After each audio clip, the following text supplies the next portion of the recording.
ചങ്ങലയ്ക്കുള്ളിൽ രണ്ട് മൗനങ്ങളെ നീർത്താമരത്താളിൽ പനി നീർത്തുള്ളികളാ ഒരു ഗ്രീഷ്മശാഖിയിൽ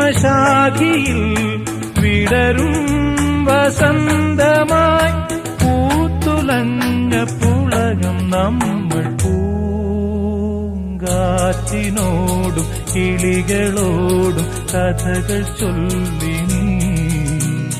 കളികൾ ചൊല്ലി കാട്ടുപൂവിൻ കരളിനോടും